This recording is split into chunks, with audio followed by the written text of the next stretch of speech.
who don't believe our God, after going through that, now how do we face him when he comes? Amen. I don't think he will accept us because we are not worthy to stand before him. But John 3:17 said, no, Jesus did not come to condemn you of what you have done. He came to love you in your condition. Do I have somebody here today? Amen. Jesus came to love you in your what? Condition. Amen. Accept the Lord and believe in him, and you shall what? Live. And you shall what? Live. Listen to me. The God live is one. Okay? If God says you shall live, that means you shall live in perfect peace with blessing. Hallelujah. Amen. Some people are living, but they are living dead.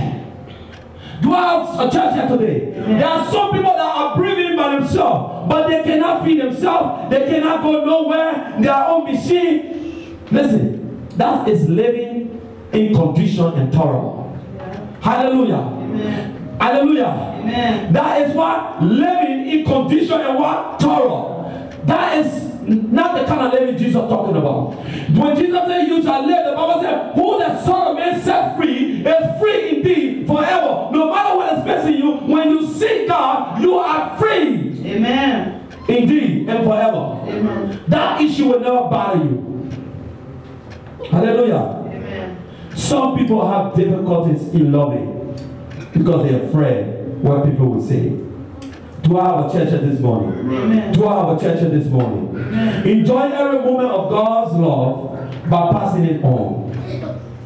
Hallelujah. Amen. Hallelujah.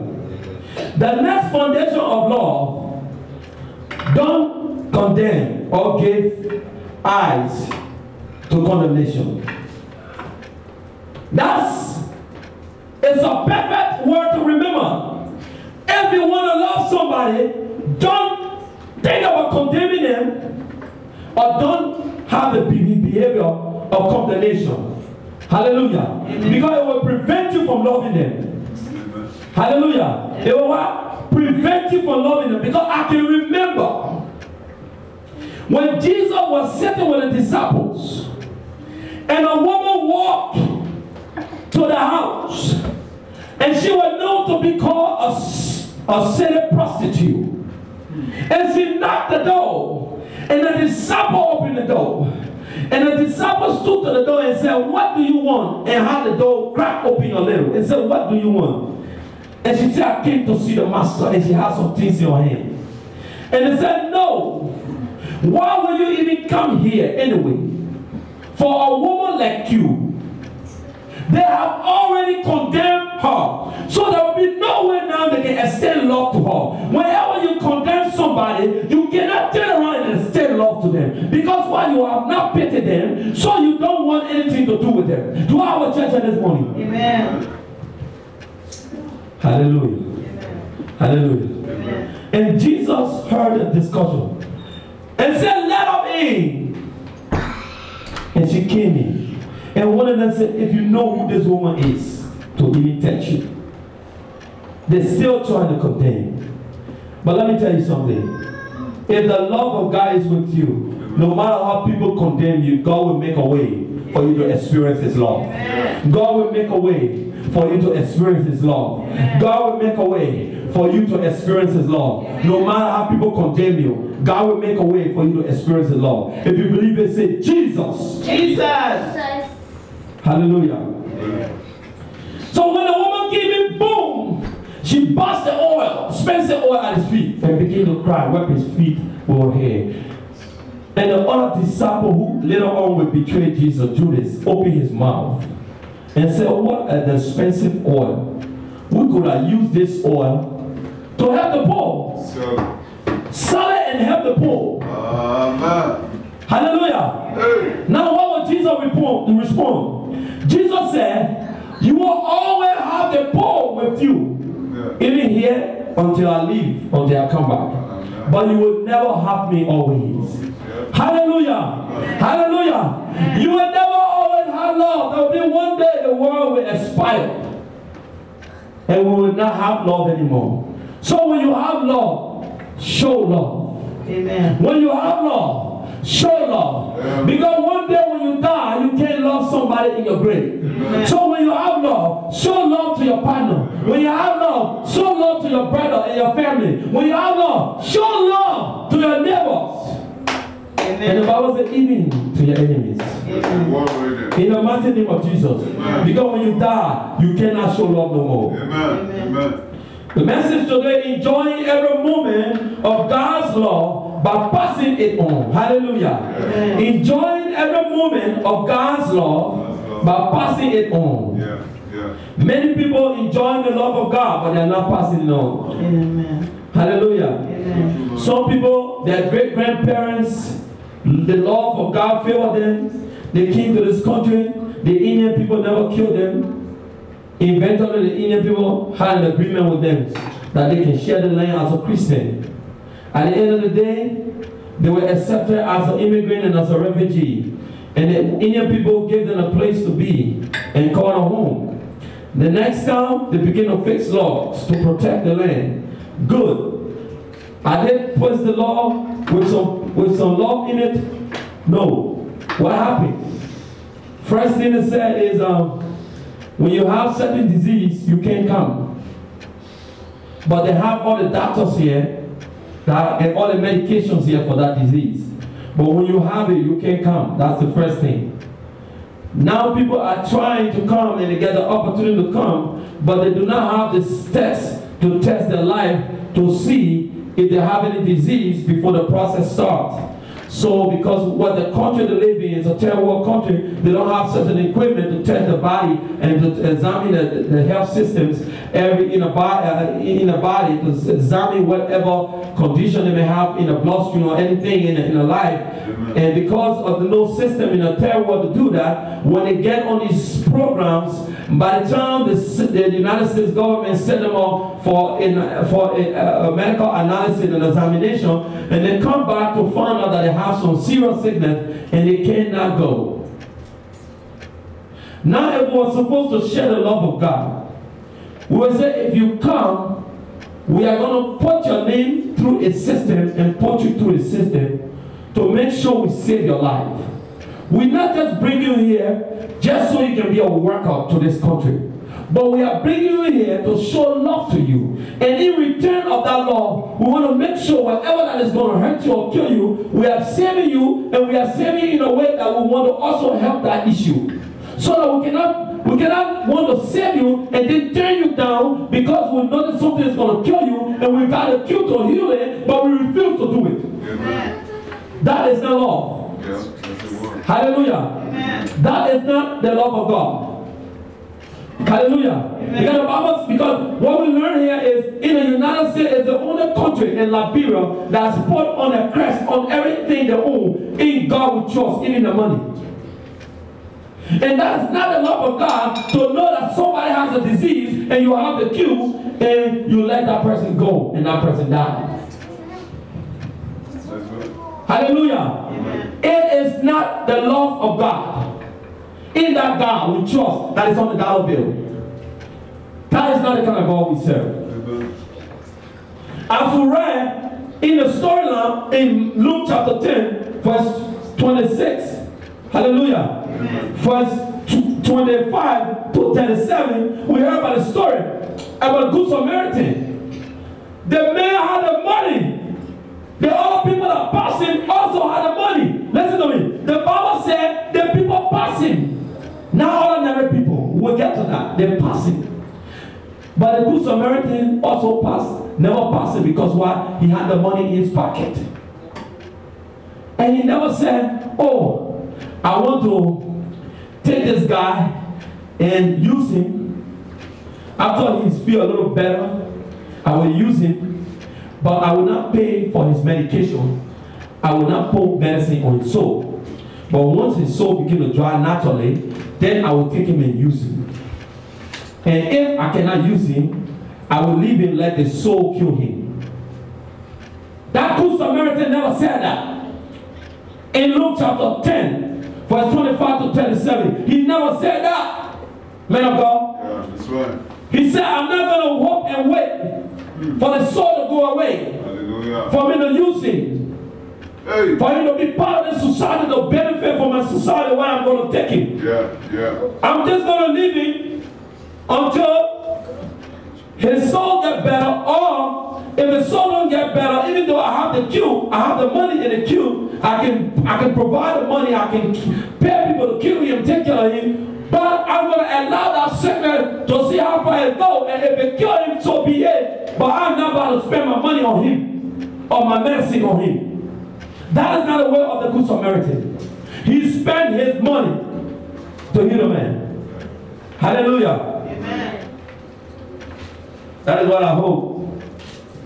And later, I guess somebody ring the bell in the ear and said, I think we have advanced medication in the United States. And I think every time these people send for the family members, when they find out they got serious diseases, we don't bring them on to unite with the family members.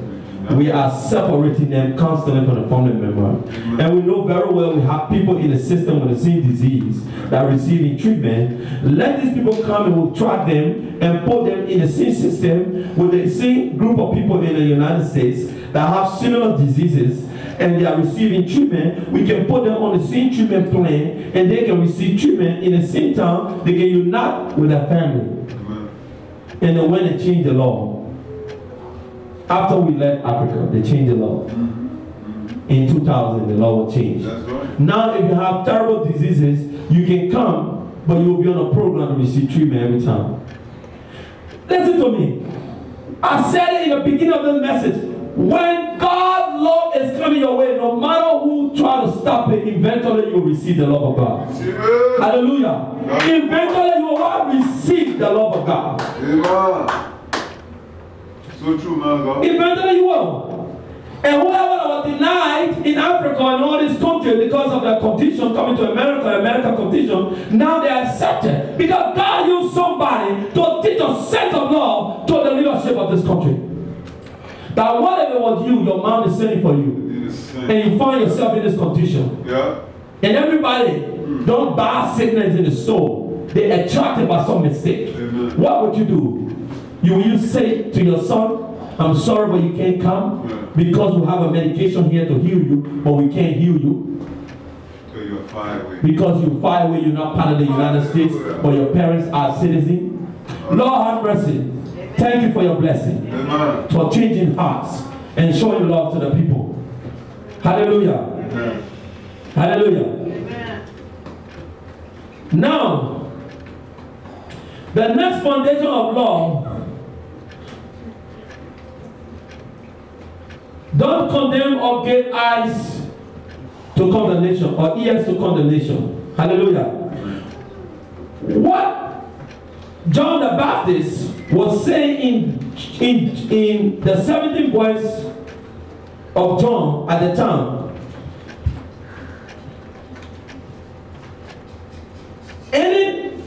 anyone in a business of judging anyone must stop, because it will prevent you from showing love. Hallelujah. Anyone that's in a business of judging anyone in life first must stop now, because it will prevent you from showing love, and love will show needs. Hallelujah. If you don't have love for anybody, no pity on them, you will not care for what they're going through. You will not know the needs you don't want to know. Hallelujah. Now, in John chapter 13, verse 31 to 34, hallelujah, I read 31. When he was gone, Jesus said, now the Son of Man is glorified. The first thing love can do to a person is glorify him. Amen. Hallelujah. Amen. The first thing love can do to a person or a country is what? Glorify them. Do I have a church this morning? Amen. I'm reading from John chapter 13, I believe,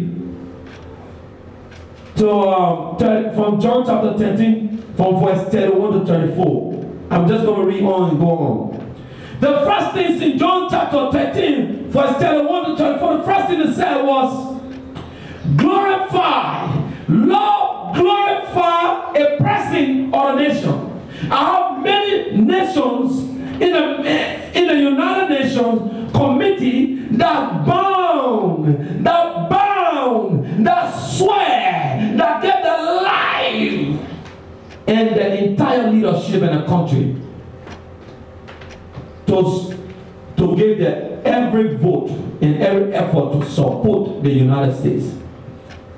Why is countries in the world banding together to support the United States? Why? Why is country banding together to send all the children and members to come and learn in the United States? Why are they giving the United States so much power and love? It's because why? The United States at some point considered these countries that they needed love and help. The Bible said that the man or the Samaritan man had pity on the guy that was beat up. He had pity. America turned around and had pity on this country. That they were going dry. There was no food in Somalia. There was no water in Ethiopia in 1980 something, I think 83. There was no water. And there were 3 million people who were on the brink of dying. And the United States with Jimmy Carter mobilized people. Hallelujah. Amen. To send water and food in Somalia, in Africa. What they did was, they were setting the platform of love that would bring glorification upon the nation of America. Amen. That's why no nation will bring this country down. Amen. Because they show love to many people. Yeah. And because of that, they will always be glorified. Amen. That's why they are the best nation on the earth today. Amen. Not because they are powerful, but because they have the heart of love and they show pity to the needed. Amen. Hallelujah. Do I have a church here this morning? Do I have a church here this morning? Do I have a church here this morning? Enjoying every moment of God. Love. Yes. By passing it on. It's the message for September 17, 2017. Enjoying every moment of God's love by passing it on. How many of us pass the love of God? How many of you experience the love of God and enjoy it? That's the first question. As I read, John 13:31. When he was gone, Jesus said, now the Son of Man is glorified, and God is glorified in him. Verse 32. If God is glorified in him, God will glorify the Son in himself, and will glorify him at once. Verse 33. But my children, I will be with you only a little longer. No, John, regular John.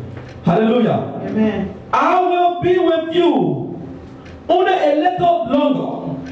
You will look for me, and just as you will look for me, and just as I told the Jews, so I tell you now. When I am gone, hallelujah. When I am going, you cannot come. Hallelujah. Amen. Now, we understand that love have promise. The next thing love have is what? Promise. Love have what? Promise. Who loves somebody and don't promise that person that I will always love you? Hallelujah. Amen. Can I see your hand? Anyone who loves somebody and cannot promise that person I will always love you? There is no promise in our love. Is anyone here?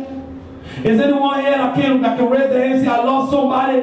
I said to myself and I wrote to the person, and I told them in person that I really love them, but I don't have no promise for them. I can't promise them anything. Hallelujah. Amen. I love them, but I can't promise that I will always love them. Love is a promise. Difficult. Hallelujah. Amen. Love is what?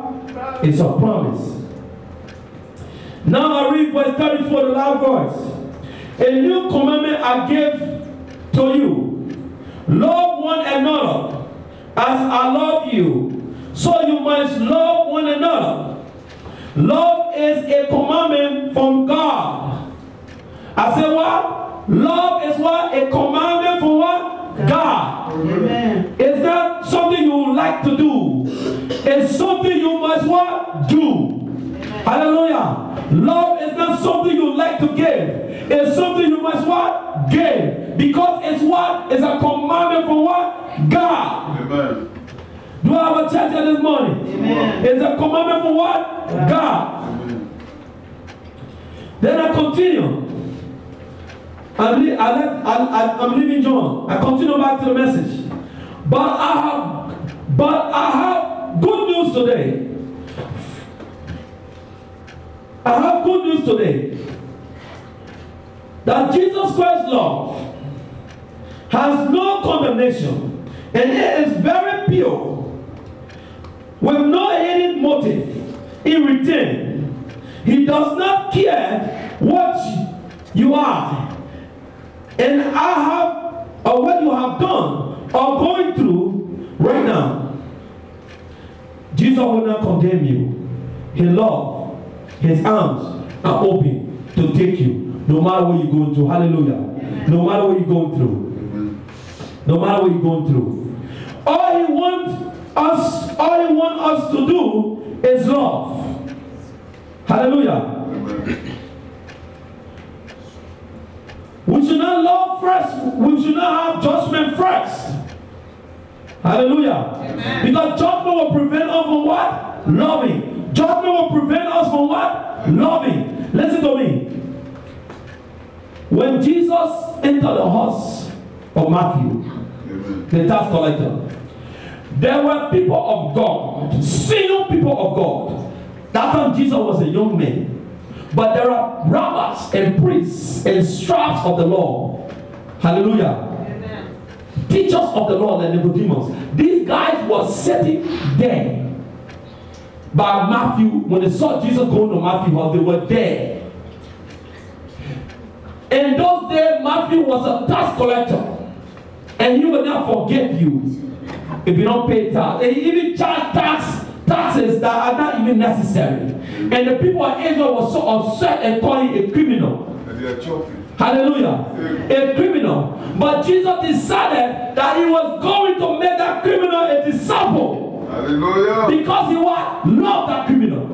Yeah. Hallelujah. So I don't know what you're going through today, but Jesus is coming for you. I don't know how many people calling your name and condemning you for what you have done, but if you are sincere and believe the Lord, He's coming for you and you're going to be a disciple. Amen. Just like Matthew. Amen. The Bible said when he got to the house, they were there.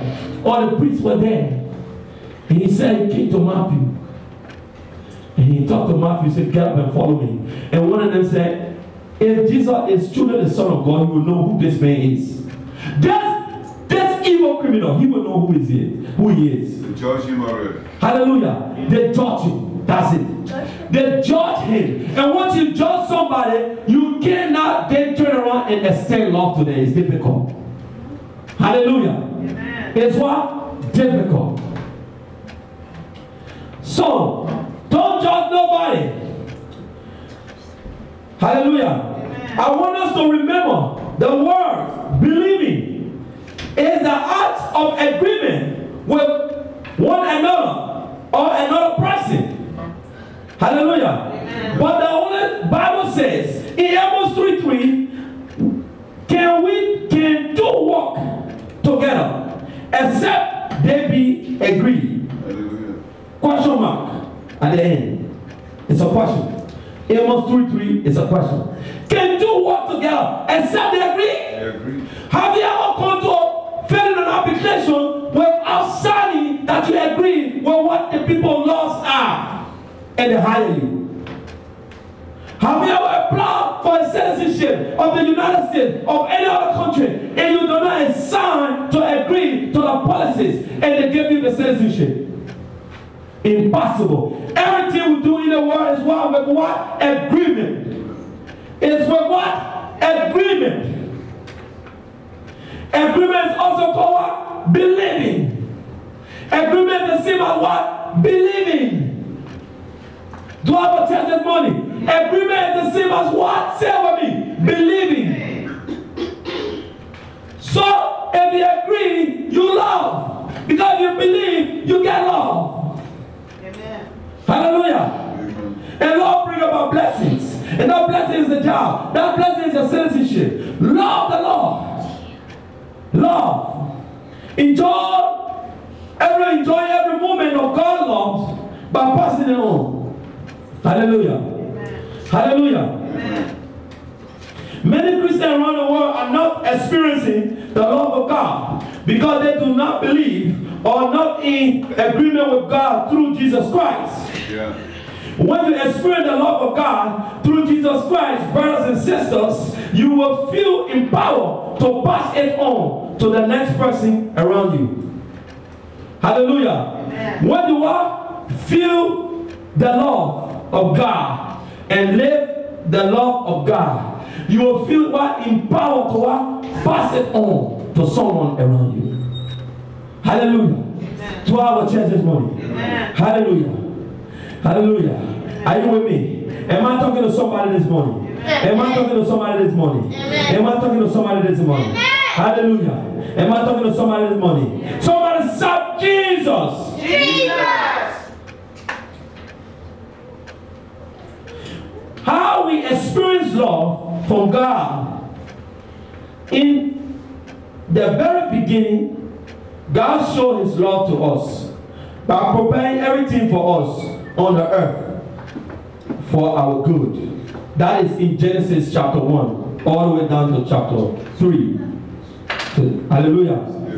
All the way down to chapter 3. The Bible says in the beginning, God created the heaven and the earth. Created everything. The earth, the light, the food, the tree, the animals, and everything. Make it beautiful because what? He loves us.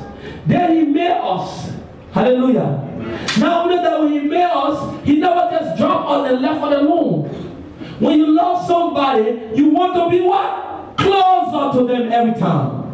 Hallelujah. I'm not talking about circumcision love. I'm not talking about circumstantial love. I'm not talking about conditional love. I said when you truly love somebody with the love, the agape love, the love of God, you will surely what? Spend more time with that person. You have no problem spending time with that person. Hallelujah. Amen. You have what? No problem what? Spending time around that person. You will even enjoy it more. Because it's your what? Heart desire. Love is your what? Heart desire. And what anyone with nothing, no condition will what? Change that. If you truly have a pure love for them. Hallelujah. Amen. To our church this morning. Amen. Hallelujah. Amen. Hallelujah. Amen. So as I look at this, God never left us alone. The Bible says in Genesis, he will come down in the cool of the day, that means around 5, 6 in the evening, and walk with Adam in the garden. After he finished making, he asked Adam, everything all right? Love is care. Hallelujah. Love is what? Care. God will come down. That time the woman was not even made, and walk with him, and talk to him, and say everything all right? Hallelujah. He keep asking. He keep having time with him because he's concerned. Love, you gotta be concerned with somebody when you love them. Hallelujah. You don't love them in the head. What I say? Don't love people in the head. Love is an expression word, phrase. You gotta express your love. You don't keep it in your head. Hallelujah. Love is not in the head. Listen, the Bible said God was walking with Adam in the garden in Genesis and asking him, how's the day? How's everything? Everything's okay? He